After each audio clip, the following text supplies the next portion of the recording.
आज हम लोग जिस महान शख्सियत को नमन कर रहे हैं, उन्हें श्रद्धा सुमन अर्पित कर रहे हैं,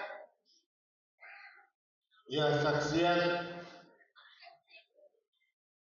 भारत रत्न जननायक कर्पूरी ठाकुर जी। भारत रत्न की उपाधि तो उनको 2024 में मिली मरणोपरांत, लेकिन जननायक की उपाधि जनता की आवाज में उनको दी। नेता बहुत सारे हुए हमारे हिंदुस्तान में, और तमाम से पूरा के साथी को याद होगा कभी एक पार्टी के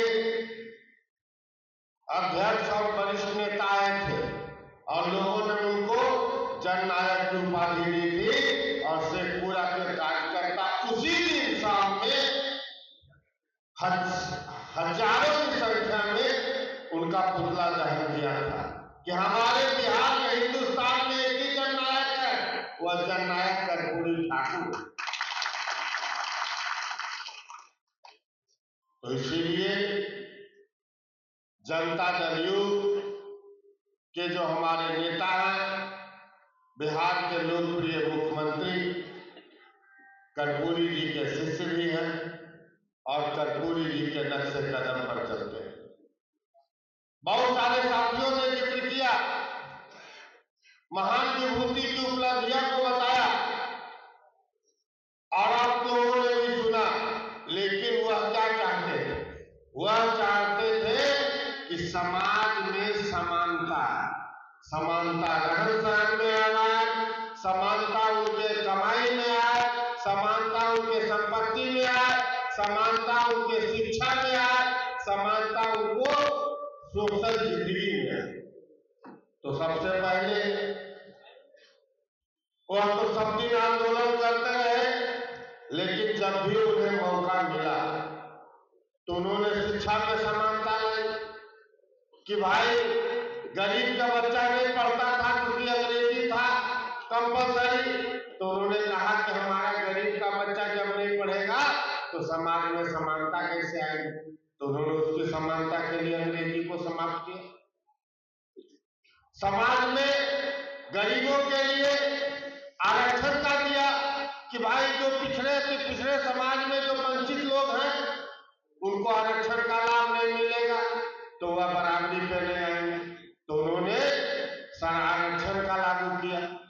तो और वह मुख्यमंत्री रहते हुए, हम लोग तो लाइब्रेरी में कभी कभी उनका किताब कार्य मिलता है, विधानसभा चलते रहता है तो किताब पढ़ते हैं, तो आप कभी उनके किताब को पढ़ के उन्होंने जितना क्वेश्चन आंसर किया है विधानसभा में, उसको पढ़िएगा, कभी बोर्ड में फिट होइएगा और सब चीज में आपको सीखने का मौका मिलेगा।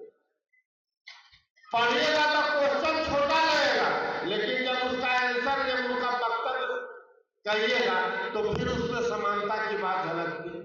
वह चाहते थे कि समाज में समानता है, और हमारे मुख्यमंत्री जी ने, जो आदरणीय कर्पूरी ठाकुर जी ने अपने कार्यकाल में किया और जो शेष कार्य रह गया, तो सबसे पहले मुख्यमंत्री जी को 2005 में बिहार की बागडोर मिली, तो 2006 में उन्होंने समानता की बात की, तो उन्होंने पंचायती राज में आरक्षण दिया कि पंचायती राज में जब आरक्षण देंगे, हमारी आदिवासी और हमारे पिछड़े समाज के लोग जब समाज के मुख्य धारा में आएंगे, राजनीतिक मुख्य धारा में, तब समाज में समानता आएगी। तो उन्होंने सबसे पहले आरक्षण देने का काम किया, और जितने भी खास करके शोषित पंथी समाज को आगे बढ़ाने के लिए मुख्यमंत्री जी ने जो माननीय कर्पूरी ठाकुर जी के बात को जो रह गया था, जो उन्होंने उनके सानिध्य में देखा, उसको आगे बढ़ाया। आज सभी पिछड़ी जाति के लिए पढ़ने के लिए, उनको रहने के लिए, उनको और चीज में जो भी मुख्यमंत्री जी को लगता है, वह नित्य नए चीज के बारे में सोचते रहते हैं। और पिछले 20 साल से ऊपर हो गया, उन्होंने बिहार के आवाम के लिए सभी को साथ लेकर के सभी की समानता हो उसके लिए दिया है। आज जनता दल यू पूरे बिहार के जिला मुख्यालय में आज यह कार्यक्रम कर रहा है और आप तमाम साथी से तो चुनाव के बाद यह पहली सभा है। तो सबसे पहले तो आप बधाई के पात्र हैं कि आपकी कड़ी मेहनत और लगन से बरबीघा का और शेखपुरा दोनों सीट शेखपुरा जिला का आपने फिर से कब्जा कर लिया, इसलिए आपको प्रणाम और धन्यवाद करते हैं। आप तमाम लोग ने कड़ी मेहनत की,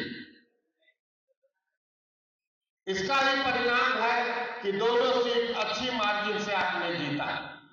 आप तमाम लोग की सेवा में तो हम तो सदा तत्पर रहते थे और बहुत लोग शनिवार को भी फोन करते हैं कि रविवार को रहिएगा कि नहीं। तो भाई आप लोग के माध्यम से भी एक बात करते हैं, हम रविवार को हर हाल में सुबह 7 बजे से 2 बजे तक आपको मिल जाए, कोई नहीं फोन करने की जरूरत नहीं। रविवार को निश्चित सुबह 7 से 2 बजे तक, चाहे हम यदि सही सलामत है हॉस्पिटल में एडमिट रहेंगे तभी नहीं मिले, और बाकी दिन फोन कर लीजिए, व्हाट्सएप पर मैसेज दे दीजिए, हम तो रिप्लाई करते हैं जब कभी मिलना हो। हम तो सप्ताह में 4 दिन रहते हैं, शेखपुरा में आप लोग से वाकिफ है, लेकिन शनिवार को रविवार को मिलना रहे तो फोन करने की जरूरत नहीं। आप रविवार को 2 बजे से पहले 7 बजे से 2 बजे से पहले तक आ जाइए, निश्चित रूप से आपसे भेंट होगी। तो आपके काम के लिए आपके लिए सदैव तत्पर थे और तत्पर रहते भी हैं, और खास करके सरकार की जो हमारी उपलब्धि है बिजली पानी और सड़क शांति और सुरक्षा, इसके लिए सदैव शेखपुरा विधानसभा हो या बरबीघा विधानसभा हो या हम विधायक हो या पुष्पंजय जी हो, आप इन्हीं से भी अपने सेवा के लिए दोनों विधानसभा एक है, कभी भी अलग नहीं है। आप अपनी बात बेबाक और बिल्कुल रखिए, आपका काम हर हाल में होगा। और सभी कार्यकर्ता साथी को नव वर्ष की ढेर सारी शुभकामनाएं, बहुत बहुत धन्यवाद।